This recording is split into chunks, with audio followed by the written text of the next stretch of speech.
Hello everyone, आज हम लोग जो क्वेश्चंस देखेंगे डिवेंचर्स के वो देखेंगे issue of debentures at discount for cash. ठीक है, यानी डिस्काउंट वाले क्वेश्चंस देखेंगे हम लोग। अभी तक हमने बेसिक क्वेश्चंस देखे थे, यानी कि issue of debentures at par और issue of debentures at premium, ये दोनों पार्ट हमने कर लिए। आज हमें क्या करना है, issue of debentures at discount. ठीक है, तो क्वेश्चन नंबर 11 देखते हैं। देखो 11 है क्या।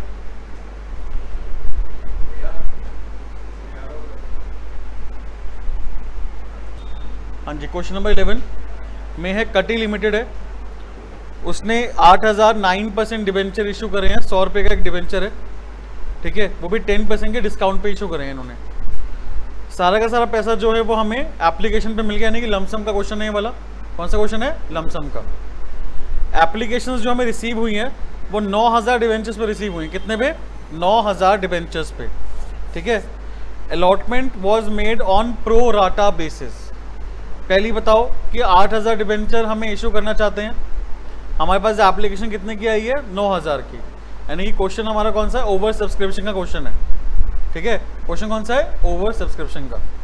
ओवर सब्सक्रिप्शन क्वेश्चन है, लिखा हुआ है प्रो राटा, तो हम प्रो राटा करेंगे, लेकिन हमें यहाँ पर देखना पड़ेगा कि क्वेश्चन हमारा लमसम का तो नहीं है, क्योंकि प्रो राटा जो होता है वो कहाँ होता है? इंस्टॉलमेंट के केस में होता है।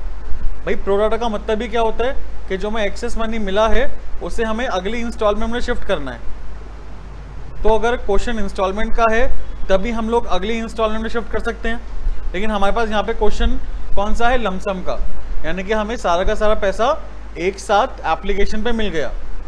तो हम अगली इंस्टॉलमेंट में कहाँ शिफ्ट करेंगे जब है ही नहीं कोई इंस्टॉलमेंट है हमारे पास? नहीं है।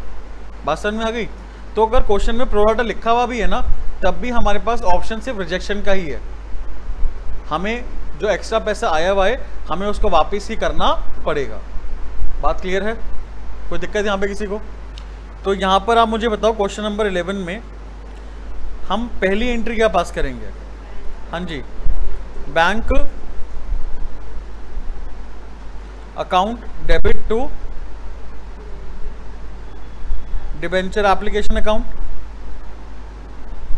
बात क्लियर? यार 9000 डिबेंचर पैसा है ना हमारे पास, मल्टीप्लाई किससे करेंगे ये बताओ? 100 रुपये से या 90 रुपये से? 90 से मल्टीप्लाई करेंगे, बिकॉज हमने जो डिस्काउंट पे डिबेंचर इशू करा है वो 10% है। 10% कितना हुआ? 10 रुपये हुआ। 100 रुपये यानी कि 100 रुपये की पार वैल्यू का 10% कितना हुआ? 10 रुपये। तो 90 रुपये हमें मिले होंगे। कितने मिले होंगे? 90 रुपये। कितना हो गया बेटा? हाँ जी, 8,10,000 रुपये। 8,10,000 रुपये। कोई डाउट? सेकेंड एंट्री हम पास करेंगे debenture application, debenture application account debit, discount on issue of debenture भी हमें डेबिट करना पड़ेगा, बिकॉज यहां पे लॉस है हमारा। Discount on issue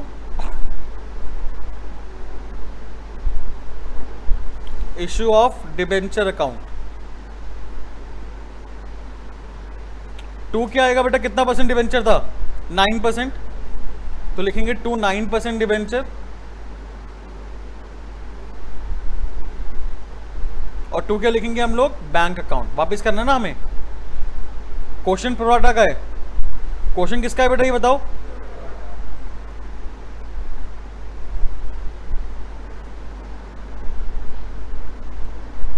if there is a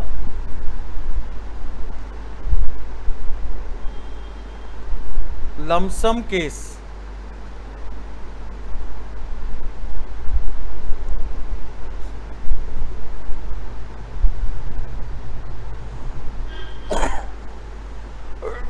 if there is a lump sum case in the question, then excess money should be rejected. बात clear? अगर हमारा केस लमसम का है, क्वेश्चन कौन सा है बेटा? लमसम का, और अगर हमारे पास एक्सेस मनी आई है उस केस में, तो हमें उसको रिजेक्ट ही करना पड़ेगा, चाहे क्वेश्चन में प्रो राटा क्यों ना लिखा हो। बहुत इंपॉर्टेंट क्वेश्चन है ये। यहाँ बच्चा प्रो राटा के चक्कर में कुछ देखता ही नहीं, आगे लिख देता है to share to debenture allotment लिख देता है। ठीक है, जल्दबाजी के चक्कर में बच्चा यहाँ पे क्या करता है? टू बैंक की जगह क्या लिख देता है, to debenture allotment. But debenture allotment आएगा क्या, नहीं आएगा। क्यों, क्योंकि हमारे पास सारा का सारा पैसा एक साथ एप्लीकेशन में मिल गया, लमसम का क्वेश्चन है ना। तो प्रोडक्ट तो हो ही नहीं सकता, क्योंकि आगे शिफ्ट कहाँ करेंगे हम लोग जब कोई इंस्टॉलमेंट ही नहीं है हमारे पास। तो अच्छा, अब अमाउंट कैसे कैसे डालेंगे ये बताओ। डिबेंचर एप्लीकेशन में तो 8,10,000 ही आएगा। Discount on issue of debenture में कितना आएगा, 8,000। 9,000 क्यों आएगा बेटा, डिबेंचर में इश्यू कितने करे, 8,000 करे है ना। तो 8,000 मल्टीप्लाई बाय 10 रुपये, लॉस कितने का है, 10 का है। डिस्काउंट कितने का, 10 का है। तो हम रिकॉर्ड तो 8,000 डिबेंचर पे ही करेंगे ना लॉस हमारा। तो कितना आ गया, 80,000 आ गया। यहाँ तक कोई डाउट भैया, यहाँ तक कोई डाउट किसी को। उसके बाद 9% डिबेंचर में कितना आएगा, 8,000 मल्टीप्लाई पार वैल्यू कितनी है, 100, तो 8 लाख रुपए आ गया। और रिजेक्ट कितना करेंगे हम लोग, 1000 एक्सेस है ना, एक्सेस कितना है 1000, कितना मिला था हमें, 90 मिला था, तो 90,000 आ गया। कोई डाउट, क्लियर है पॉइंट,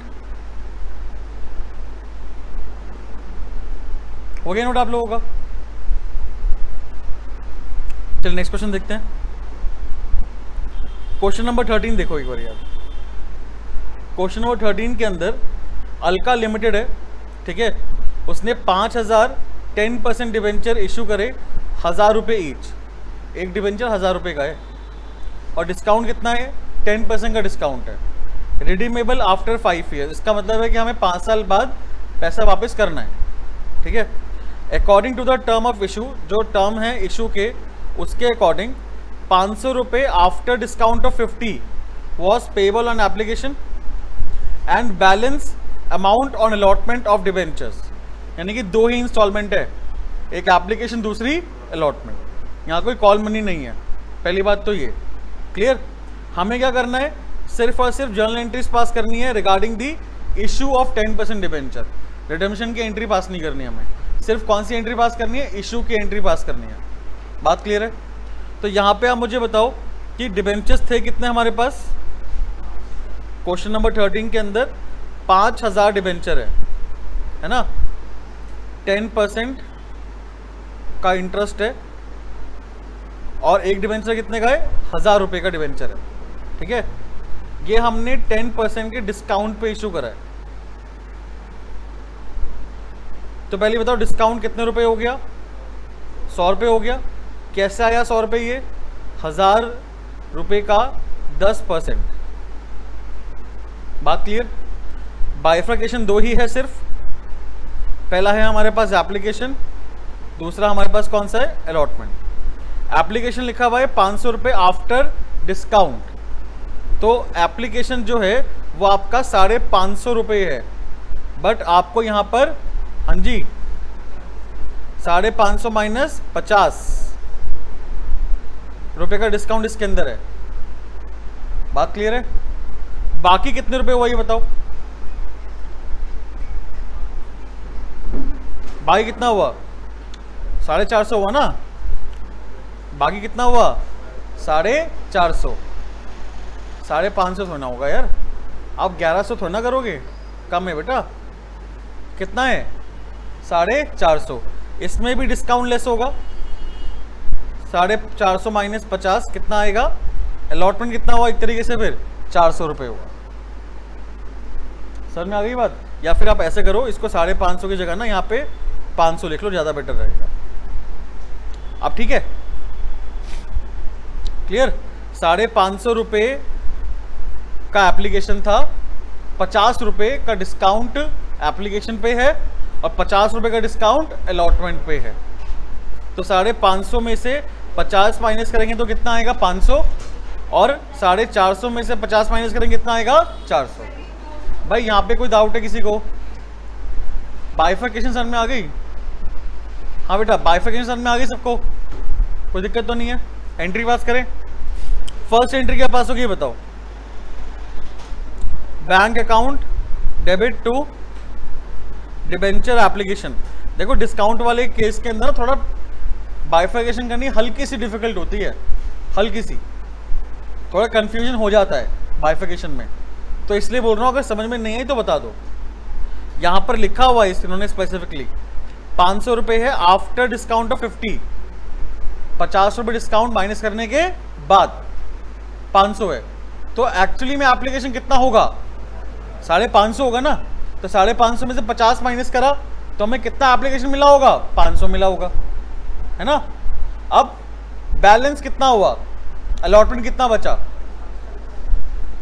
अलॉटमेंट कितना बचा 450। कैसे लगाया आपने 450, बिकॉज एप्लीकेशन कितना था 550 एप्लीकेशन था, आपको रिसीव 500 हुआ है, रिसीव कितना हुआ है बट था कितना 550, बात क्लियर। अलॉटमेंट कितना हो गया 450, बट आपको रिसीव कितना होगा 400, बिकॉज बाकी का बचा हुआ डिस्काउंट जो है वो किस पे है, अलॉटमेंट पे। भाई डिस्काउंट 100 रुपए का है ना बेटा, 50 रुपए एप्लीकेशन, 50 रुपए अलॉटमेंट। तो यहां पे ये बताओ कि 5000 मल्टीप्लाई बाय 500 कितना हुआ, 25 लाख रुपए। कोई डाउट तो नहीं किसी को बेटा, कोई डाउट, क्लियर है। सेकेंड एंट्री क्या होगी, डिबेंचर एप्लीकेशन अकाउंट डेबिट। भाई मैं यहां पे लिख रहा हूं discount on issue of debenture, आप पूरा लिखना, ये डीओआईडी वाले केस में बस पढ़ जाना, ये बस मेरे लिए है। अगर आप भी डीओआईडी लिखने लग गए ना तो ये हैबिट पड़ जाएगी आपकी। Discount on issue of debenture पूरा लिखोगे भाई आप लोग। 2 कितना परसेंट डिबेंचर है, 10% डिबेंचर है, ठीक है। डिबेंचर एप्लीकेशन में तो भाई 25 लाख रुपए आएगा। Discount on issue of debenture में कितना आएगा, 5000 मल्टीप्लाई बाय 50 कितना हो गया बेटा, 2.5 लाख रुपए हो गया ना। और 10% डिबेंचर में कितना आएगा, 5000 मल्टीप्लाई बाय, हाँ जी 550 कितना आएगा, 27,50,000, 27,50,000। क्लियर है बेटा, कोई डाउट। थर्ड एंट्री क्या होगी, third entry debenture allotment account debit. यहां भी क्या लिखेंगे, discount on issue of debenture account. और 2 कितना आएगा, 10% डिबेंचर। भाई 10% डिबेंचर में तो 5000 मल्टीप्लाई कितना आएगा बेटा, 450। डिबेंचर अलॉटमेंट में कितना आएगा, 5000 मल्टीप्लाई बाय 400। और डीओआईडी में 5000 मल्टीप्लाई बाय 50। क्लियर है। तो ये तो हमारा 20 लाख रुपए आ गया। ये कितना आएगा भाई, 2.5 लाख रुपए। और ये कितना आएगा बेटा, 22,50,000 रुपए। एंट्री नंबर 4 में हमें पैसे रिसीव हो जाएंगे, bank account debit to debenture allotment account. तो डिबेंचर अलॉटमेंट पे हमें कितने रुपए मिलने थे, 20 लाख मिलने थे। भाई 20 लाख हमें मिल भी गए। क्लियर है पॉइंट।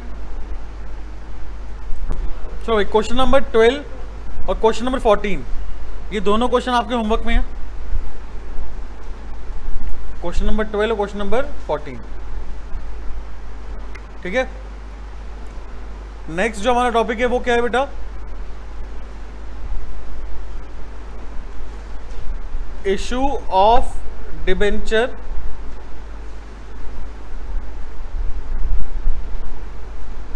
Other than cash. ठीक है, ये बेसिकली हमारा लास्ट टॉपिक है जो हमने पहले करे हुए हैं। इसके बाद से जितने भी टॉपिक हमें इस चैप्टर में पढ़ने हैं वो सारे के सारे नए टॉपिक होंगे। Issue of debenture other than cash, ठीक है। इसमें हमारे पास पहला जो पॉइंट है वही मैंने बताया था आपको, 4 पॉइंट है इसके अंदर भी सेम। पहला, अगर हमने डिबेंचर्स को देने के बाद एसेट खरीदा, या तो एसेट खरीदा और बदले में हमने पैसा नहीं दिया, क्या दे दिया, डिबेंचर दे दिया, ठीक है। सेकंड, हमने अगर किसी का बिजनेस खरीद लिया और उसके बदले में हमने क्या दे दिया, डिबेंचर दे दिया अपनी कंपनी के, है ना। थर्ड और फोर्थ सर्विसेज के बारे में है। हमने अपनी जो सर्विसेज ली हैं वो किससे ली हैं, पहली बात तो प्रमोटर से ली हैं, प्रमोटर सर्विस ली और उसके बदले में उसको क्या दे दिया, डिबेंचर दे दिया। या फिर हमने सर्विस किससे ली, अंडर राइटर से सर्विस ली और उसके बदले में हमने उसको क्या दे दिया, डिबेंचर दे दिया। ठीक है भैया, कोई दिक्कत? तो यहां पे हमारे पास पहला जो है वो हम कौन सा कर रहे हैं बेटा, एसेट्स का कर रहे हैं कि अगर हम एसेट खरीदेंगे और बदले में डिबेंचर देंगे तो उसकी क्या एंट्री पास होगी। ठीक है, चलिए 15 देखना। 15 जॉय लिमिटेड ने एक बिल्डिंग खरीदी, कितने की है वो, 9 लाख रुपए की बिल्डिंग है और जो कंसीडरेशन हमने दिया है वो डिबेंचर्स देके दिया है बेटा, यानी कि बिल्डिंग को खरीदने के बाद हमने जो पैसे दिए हैं, पैसे नहीं दिए, क्या दिए हैं, डिबेंचर्स दिए हैं। 10% का इंटरेस्ट रेट है, 100 रुपए का एक डिबेंचर है, वो हमने दिया है कितने में, 10% के डिस्काउंट पे दिया है। बात क्लियर? तो यहां पे आप मुझे बताओ क्वेश्चन नंबर कौन सा है ये, 15, इसकी फर्स्ट एंट्री क्या पास होगी। हाँ जी, बिल्डिंग आ जाएगा भाई, हमने बिल्डिंग ली है ना, तो बिल्डिंग अकाउंट डेबिट। किससे लिए बिल्डिंग, लिखा हुआ है क्या कहीं, नहीं लिखा हुआ। जॉय लिमिटेड ने लिए, बट किससे लिए तो गिवन नहीं है हमें, क्या लिखेंगे भाई, वेंडर। बात समझ में आ गई? सेम एंट्रीज हैं जो शेयर्स में थी, सेम कॉन्सेप्ट है, कुछ भी अलग नहीं है। ठीक है, तो यहां पे अमाउंट कितना आएगा, बिल्डिंग का अमाउंट कितना है, 9 लाख रुपए है ना, तो building account debit to vendor. हमने बिल्डिंग खरीदी तो बिल्डिंग अकाउंट डेबिट होगा, किससे खरीदी वो हमें गिवन नहीं है, तो हमें क्या लिखना पड़ेगा, वेंडर लिखना पड़ेगा। ठीक है, अब हमें वेंडर को कंसीडरेशन देना है, बट वेंडर को हम कंसीडरेशन जो दे रहे हैं वो डिबेंचर्स के वे में दे रहे हैं, तो वेंडर जो है वो हमारा डेबिट होगा। बात क्लियर? हमने डिबेंचर को डिस्काउंट पे दिया है ना, तो इसलिए discount on issue of debenture भी क्या होगा, डेबिट होगा। और डिबेंचर कितना परसेंट था हमारा, हाँ जी, कहा कितने परसेंट डिबेंचर है, 10% डिबेंचर है, तो यहां पे लिखेंगे हम लोग टू 10% डिबेंचर अकाउंट। यार समस्या यहां पे अब क्या आ जाएगी, दोबारा से जल्दी बताओ क्या समस्या थी, याद है आप लोगों को, issue of debenture earning cash में प्रॉब्लम क्या थी, नहीं, क्या प्रॉब्लम थी, हाँ, नंबर ऑफ शेयर्स नहीं गिवन थे, और यहां पे हमें नंबर ऑफ डिबेंचर्स अगर नहीं गिवन होंगे तो हमें निकालना पड़ेगा। जैसे क्वेश्चन नंबर 15 में हमारे पास नंबर ऑफ डिबेंचर गिवन नहीं है, तो नंबर ऑफ डिबेंचर हम निकालेंगे। यहां पर नंबर ऑफ डिबेंचर का फॉर्मूला वही है बेटा, purchase consideration divided by issue price. ठीक है, तो हमारे पास परचेज कंसीडरेशन कितना है ये बताओ, 9 लाख है ना, 90,000 थोड़ी ना है, 1 जीरो कम, ऐसे ही होगा, 90 में से बस 1 जीरो कम हो जाएगी, 9 आएंगे, है ना। परचेज कंसीडरेशन कितना, 9 लाख, कोई दिक्कत तो नहीं। अब इशू प्राइस कितना होगा, इशू प्राइस ये बताओ, इशू प्राइस कितना होगा, चिराग बताना बेटा कितना होगा, कब मैं कर लूंगा तो फिर मैं पेपर मुझे देना है, 90,000। अबे यार फिर वही बात है, इशू प्राइस पर शेयर होता है, इशू प्राइस पर डिबेंचर, नलायको 90 रुपए कैसे आया, ये हिलमत ऐसे करके समझ ले ढंग से, यही क्वेश्चन आएगा 3 नंबर का और गलत करके आ जाओगे 90,000 करके। 90 रुपीज कैसे आएगा आपके, मैं हमेशा बोलता हूं प्रीमियम या डिस्काउंट किस पे लगता है, पार वैल्यू पे। मुझे बोलो बेटा किससे लगता है, पार वैल्यू कितना है मेरा, 100 रुपए है, डिस्काउंट कितना परसेंट है, कितना हुआ, 90 नहीं हुआ, 10 रुपए हुआ। मुंह से बोलो कितना हुआ, मुंह से बोलो 10 रुपए हुआ। बात क्लियर? तो 100 रुपए का पार वैल्यू है, 10 रुपए का मैंने डिस्काउंट दिया, तो मेरा इश्यू प्राइस कितना हुआ, 90 रुपए हुआ। ढंग से समझ लो, ध्यान से, मजाक मत करो इन चीजों में लेकर। 90 रुपीज हुआ, तो ये बताओ नंबर ऑफ डिवेंचर कितने आ गए हमारे? हाँ जी, 10,000 डिवेंचर्स आ गए भाई हमारे पास। कितने डिवेंचर्स आ गए? 10,000। बात क्लियर? अब आप कैसे करोगे? देखो 10% डिवेंचर में कितना आएगा? 10,000 मल्टीप्लाई बाय कितना होगा? 100, 10 लाख रुपए आ गया। और जो बच्चे अभी कह रहे थे कि सर 90,000 होगा, क्या 90,000 होगा? नहीं, 10,000 मल्टीप्लाई बाय 10, यानी कि 1 लाख रुपए का यहां पे हमारे पास क्या हो गया? डिस्काउंट हो गया। समझ लो ढंग से।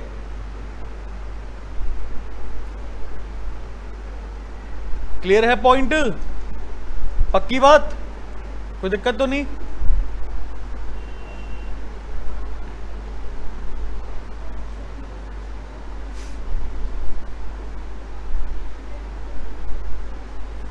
चलिए क्वेश्चन नंबर 17।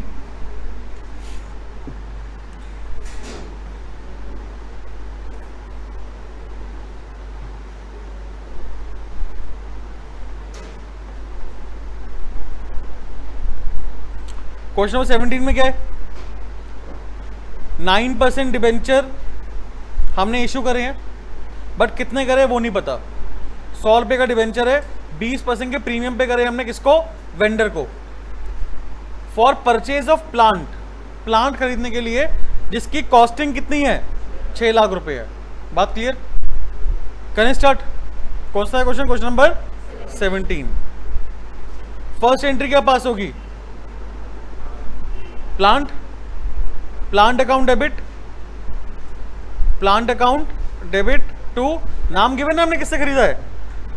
वेंडर लिखा है ना, तो टू क्या आएगा? वेंडर। कितने रुपए है? 6 लाख रुपए का प्लांट है हमारे पास। ठीक है। Second entry, vendor debit to, कितना परसेंट डिबेंचर है? 9% डिबेंचर है। और टू क्या आएगा? Security premium. यहां पे हमने प्रीमियम पे इशू करा है बेटा। तो वेंडर का अमाउंट तो हमें पता है कितना है? 6 लाख रुपए। बट यहां पे नंबर ऑफ डिबेंचर हमें गिवन नहीं है, तो फॉर्मूला पुट करेंगे, purchase consideration divided by issue price. Purchase consideration कितना है बता फटाफट एक बार, चिराग है? 6 लाख रुपए। और इशू प्राइस कितना हुआ? हाँ जी, प्रीमियम कितना है?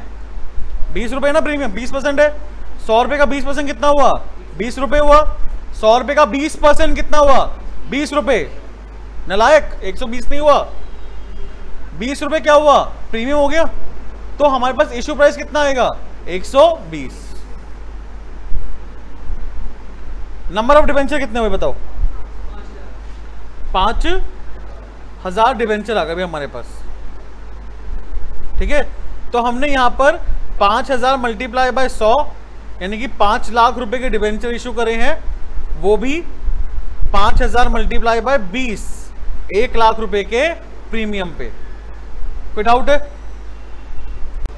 हाँ जी, क्वेश्चन नंबर 18 कर रहे हैं हम लोग। अनन्या लिमिटेड है, उसने एक बिजनेस खरीदा, और वो बिजनेस कितने रुपए का है?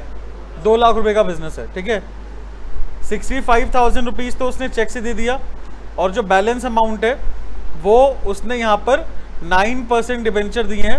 100 रुपये का एक डिबेंचर है, वो भी 10% के डिस्काउंट पे।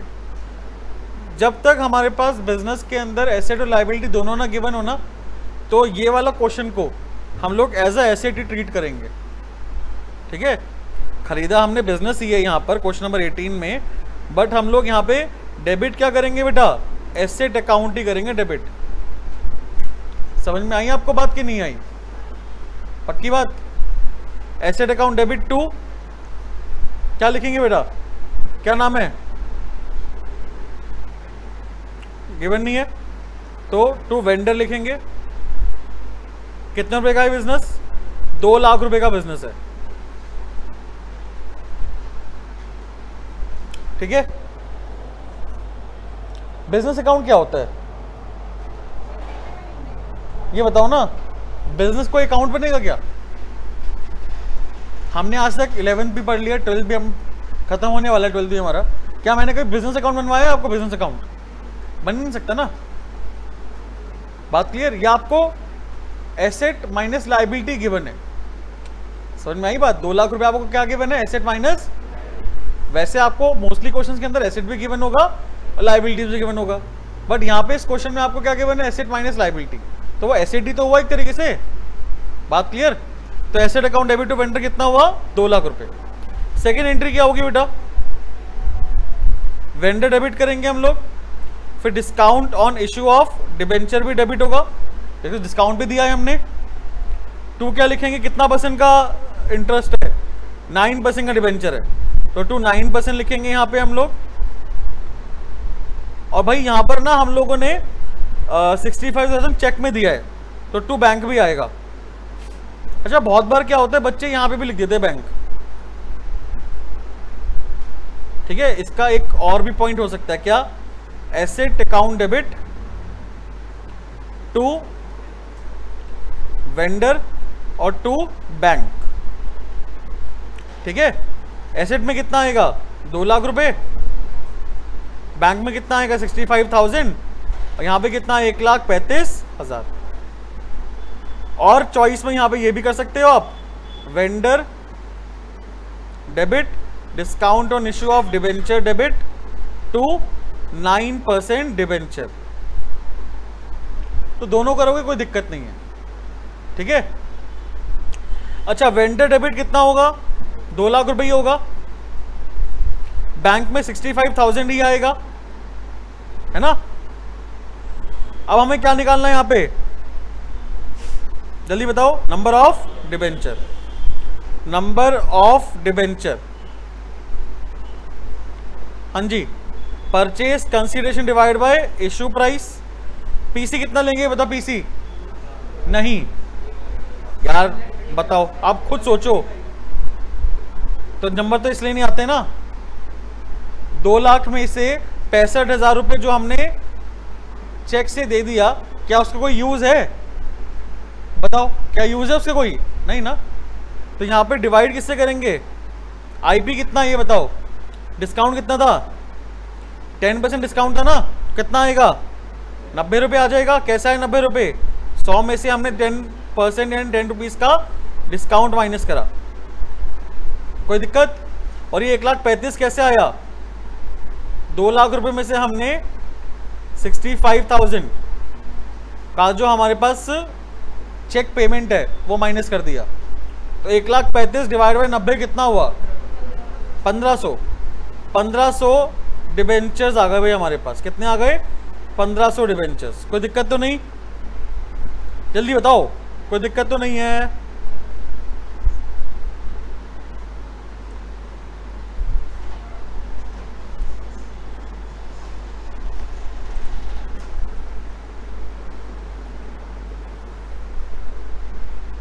ठीक है बेटा। अच्छा, 9% डिबेंचर में कितना आएगा? 1500 मल्टीप्लाई कितना बेटा?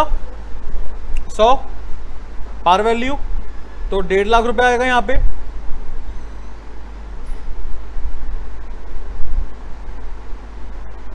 ठीक है। और डीओआईडी में कितना आएगा? 1500 मल्टीप्लाई बाय 10 यानी कि 15,000। ऐसे जो हमने चॉइस वाली एंट्री करी थी वो भी लिख दो। वेंडर में कितना आएगा चॉइस वाली एंट्री के अंदर? 1,35,000 आएगा ना। डीओआईडी में कितना आएगा? सेम 15,000। और 9% डिमेंशन में कितना आएगा? सेम 1.5 लाख रुपए। कोई डाउट? पक्की बात? चलो, तो मैंने आपको होमवर्क क्या दिया था? लिखा था ना 12, 14 और 19। ये 3 क्वेश्चन आज की क्लास के लिए आपके होमवर्क हैं। ठीक है। नेक्स्ट क्लास थोड़ा ज़्यादा होमवर्क दूंगा। नेक्स्ट क्लास शेयर्स तक जितना हमने पढ़ा था वो लास्ट क्लास होगी हमारी। ठीक है। नेक्स्ट क्लास जो होगी, बात क्लियर? यानी कि कौन सी क्लास? फ्राइडे वाली।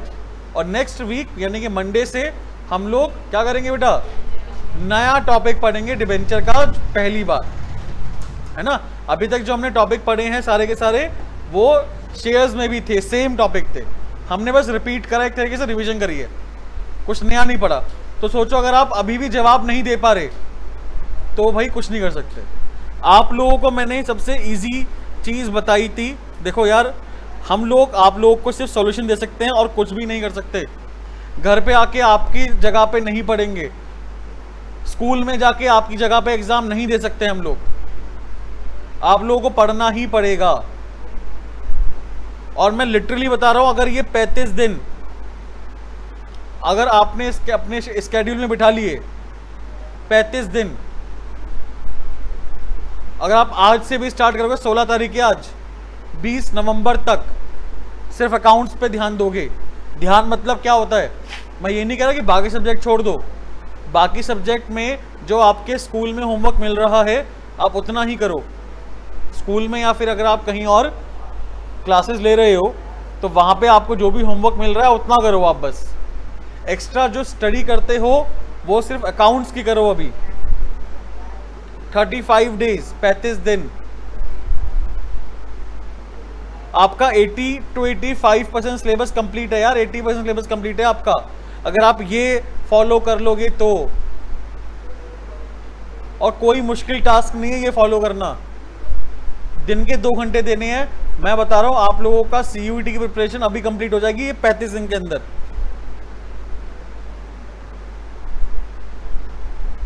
नहीं, बोर्ड्स के बाद आपको बहुत दिक्कत आएगी। अगर आप सोच रहे हो कि सर ये बोर्ड्स के लिए बता रहे हैं, तो भैया ये बोर्ड्स के लिए तो है, साथ साथ मेन पर्पस इसका क्या है, CUET यार। क्योंकि लास्ट में ना मैं आपको लिटरली बता रहा हूँ, आप लोगों के दिसंबर जनवरी फरवरी 3 महीने कैसे जाएंगे आपको खुद पता नहीं लगेगा।